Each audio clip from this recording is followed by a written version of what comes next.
नाज़रीन, महरापुर के सीनियर सहाफ़ी अज़ीज़ मेमण के कत्ल खिलाफ वाक़े खिलाफ सॼे सिंध जी काज़ी अहमद बेबर सहाफ़ियन शहरियन सियासी समाज की धुरियन पारां एहतजाजी मुज़ाहिरो कियो। उन हवाले से रिपोर्ट कर रहा है ज़ुल्फ़कार टामरी।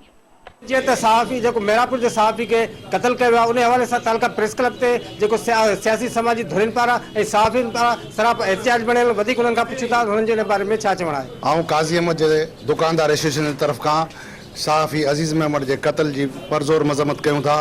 जिएं इन जो दायरो वधायो वेंदो त असां उन सां भरपूर ताउन कंदासीं। मेमण के क़त्लेआम कयो वियो आहे, असां उन जी पुरज़ोर मज़म्मत करियूं था ऐं उन्हनि जे वारसनि सां इंसाफ़ कयो वञे, सहाफ़ियुनि जो आवाज़ दॿायो पियो वञे ऐं उन्हनि खे क़त्लेआम कयो पियो वञे। असां मुतालबो कयूं था चीफ जस्टिस ऑफ पाकिस्तान खां ऐं वज़ीर आला सिंध खां मोहतरम जनाब बिलावल भुट्टो ज़रदारी साहब खां त सहाफ़ी हिकु ग़रीब जा मददगार आहिनि जिथे पंहिंजी जान जोखिम विझी हर जॻह ते पहुचनि था।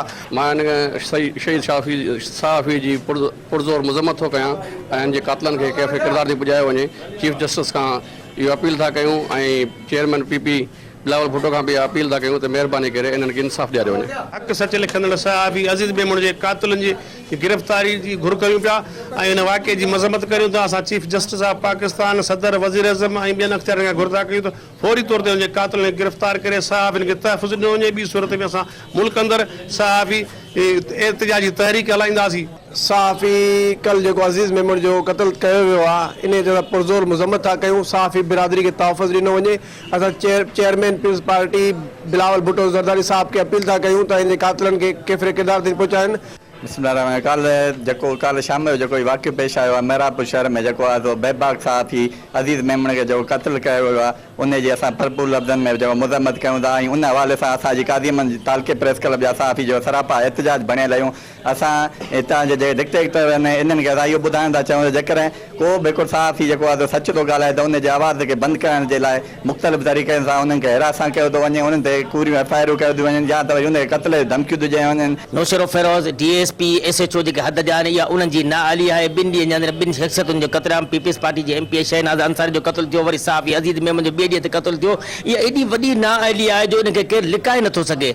असां सदर पाकिस्तान खां वज़ीर आज़म पाकिस्तान खां पाकिस्तान पीपल्स पार्टी जे चेयरमैन बिलावल भुट्टो ज़रदारी साहब खां ऐं असां फ़रियाल टारपुर साहिबा खां वज़ीर आला सिंध खां होम मिनिस्टर खां असां मुतालबो कयूं था त सहाफ़ी अज़ीज़ मेमण जे कातिलनि खे गिरफ़्तार कयो वञे। महरापुर के सहाफ़ी के कत्ल खिलाफ तालका प्रेस क्लब ते सिविल सोसाइटी सियासी समाज की धुरियन पारां तालका प्रेस क्लब में सहाफ़ियुनि पारां जेके सराप एहतजाज बणियल हुननि जो इहो ई मुतालबो जो सहाफ़ी अज़ीज़ मेमण जे खून सां इंसाफ़ कयो वञे। जेके जवाबदार आहिनि कातिल उन्हनि खे फौरी गिरफ़्तार कयो वञे। कैमरामैन मजीद सियाल सां गॾु ज़ुल्फ़कार अली टामरी, धरती TV न्यूज़, काज़ी अहमद।